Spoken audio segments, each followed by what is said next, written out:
Hey there, folks. Tonight we're diving deep into the murky waters of finance to uncover a scandal that shook the world, the LIBOR scandal. Now, LIBOR might sound like a new brand of expensive German car, but trust me, it's way more boring than that.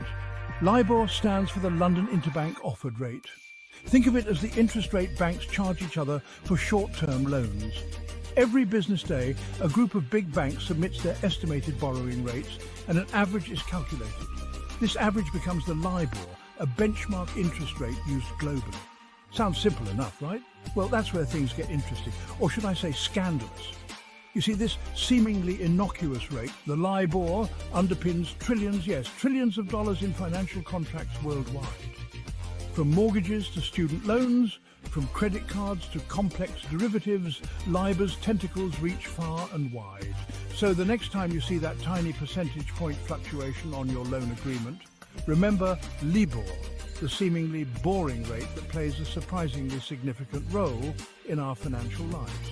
Now buckle up, because this seemingly dull rate is at the center of a financial storm that exposed the greed and manipulation lurking beneath the surface of the global financial system.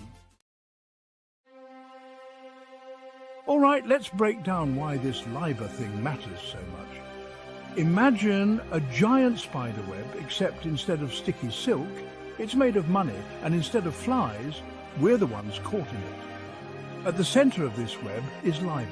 Remember those trillions of dollars in financial contracts I mentioned? Well, those contracts use LIBOR as a reference point. Your adjustable rate mortgage? Yep, LIBOR probably plays a role in determining your monthly payments.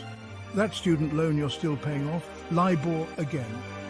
Even businesses big and small rely on LIBOR for loans, investments and everyday operations. This means that even the slightest manipulation of LIBOR can have a ripple effect throughout the entire financial system. And trust me, when it comes to money, there will always be those who try to game the system. We're talking about a system that impacts everyone, from everyday folks like you and me to giant corporations and governments. But how exactly did a bunch of bankers manipulate a seemingly simple interest rate?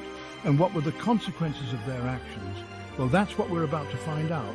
So stick around as we delve deeper into the underbelly of the LIBOR scandal and expose the shady dealings that sent shockwaves through the financial world.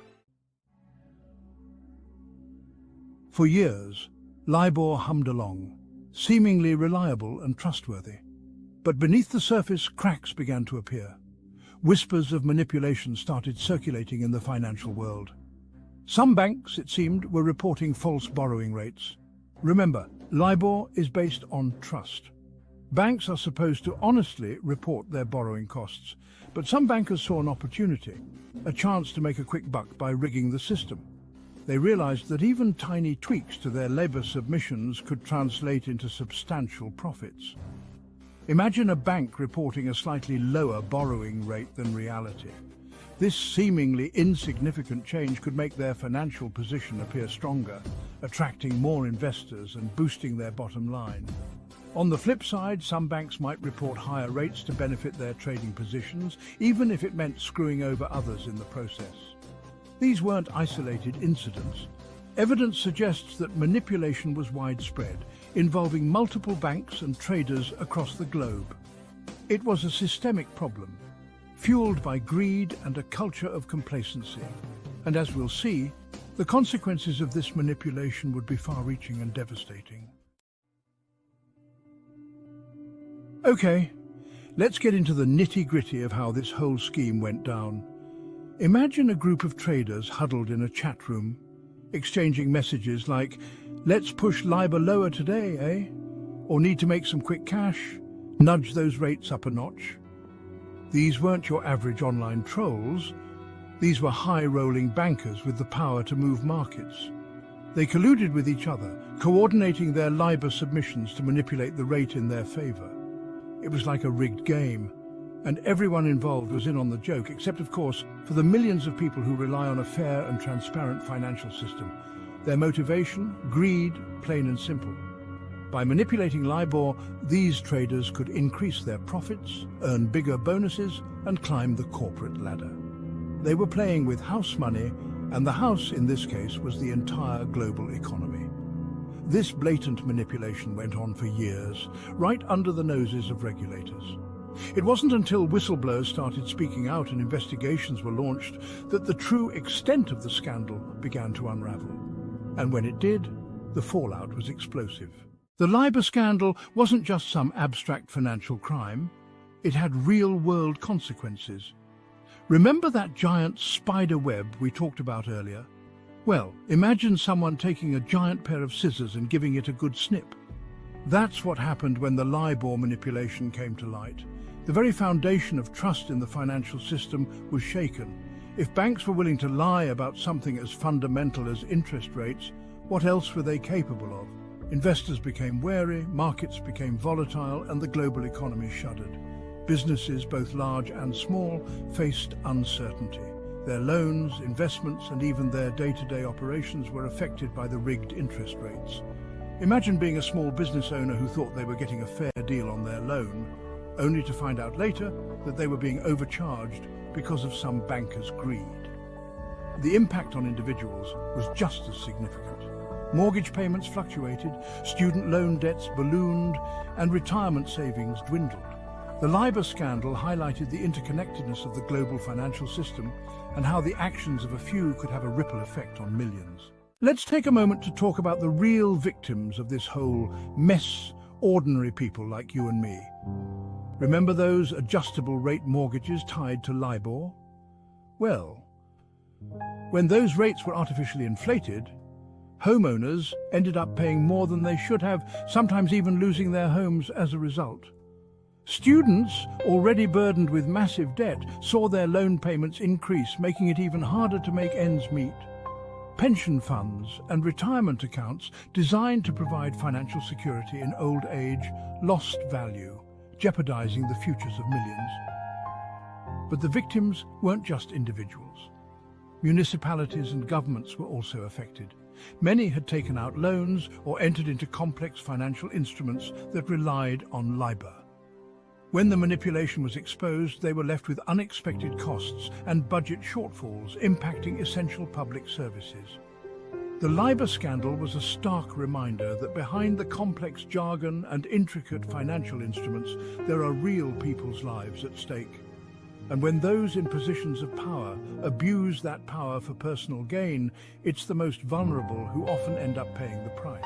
The LIBOR scandal was a stark reminder that behind the complex jargon and intricate financial instruments, there are real people's lives at stake. And when those in positions of power abuse that power for personal gain, it's the most vulnerable who often end up paying the price. As the LIBOR scandal unfolded, the world watched in disbelief and anger. How could something like this happen? And who was going to be held accountable? Regulators, finally awake to the scale of the problem, swung into action. Investigations were launched on both sides of the Atlantic, with authorities in the United States, the United Kingdom, and other countries eager to show they were taking the matter seriously. Subpoenas were issued, documents were seized, and bankers were hauled before congressional committees to explain themselves. The media had a field day, exposing the inner workings of the scandal and the culture of greed that allowed it to flourish. Headlines screamed of rigged rates, financial fraud, and the biggest scandal since the financial crisis. The public was outraged, demanding justice and accountability, and justice, albeit slowly, began to be served. As the investigations progressed, a clearer picture of the wrongdoing emerged. Email trails, chat logs, and recorded phone calls revealed a shocking level of collusion and deceit among traders. It was clear that this wasn't just a case of a few bad apples. It was a systemic problem, deeply ingrained in the culture of some of the world's biggest banks. One by one, banks started to crumble under the weight of the evidence against them. Fines, and we're talking massive fines, were handed down. Barclays was the first to fall, hit with a whopping $450 million penalty. Then came UBS, Royal Bank of Scotland, and others, each coughing up billions of dollars in fines and settlements. But it wasn't just the institutions that faced consequences. Individual traders, the ones who had bragged about rigging the game and making easy money, found themselves facing criminal charges. Some were convicted and sentenced to prison, a stark warning to others who might be tempted to game the system. The LIBOR scandal sent shockwaves through the financial industry, prompting calls for greater transparency, accountability, and ethical conduct. It was a wake-up call, a stark reminder that even in the complex world of finance, there are lines that cannot be crossed. The LIBOR scandal, like all scandals, offered some hard-earned lessons. First and foremost, it highlighted the dangers of unchecked greed and the need for stronger ethical standards in the financial industry. It also exposed the flaws in a system that relied too heavily on self-regulation and trust. The LIBOR scandal showed that when left to police themselves, some institutions will inevitably prioritize profits over integrity. In the aftermath of the scandal, regulators around the world implemented reforms aimed at preventing similar crises in the future. They overhauled the LIBOR system, introducing greater oversight and transparency. New benchmarks were developed, designed to be more reliable and less susceptible to manipulation. The impact of the LIBOR scandal was profound. It shook the very foundations of trust in the financial markets. Investors and institutions alike were forced to reconsider their reliance on traditional benchmarks. But perhaps the most important lesson from the LIBOR scandal is the need for constant vigilance. As long as there are markets and opportunities for profit, there will always be those who try to game the system. It's up to all of us, from regulators to investors to ordinary citizens, to hold those in power accountable and demand a financial system that is fair, transparent, and serves the interests of all. So where do we go from here? The LIBOR scandal was a wake-up call, but it shouldn't take a massive financial crisis to remind us of the importance of integrity and accountability. We need to move away from a culture of too big to fail and embrace one of too important to fail. That means fostering a financial industry that prioritizes ethical conduct, transparency, and the well-being of all stakeholders, not just a select few. Regulators need to be proactive, not reactive. They need the resources, the authority, and the will to crack down on wrongdoing, no matter how high up it goes. We need whistleblowers to feel safe coming forward, knowing that their concerns will be taken seriously. And most importantly, we need to demand better from our financial institutions. We need to hold them accountable for their actions, ask tough questions, and refuse to tolerate shady dealings. The LIBOR scandal showed us what can happen when we turn a blind eye to greed and corruption. It's a mistake we can't afford to make again. That's our show, everybody. Please like and subscribe.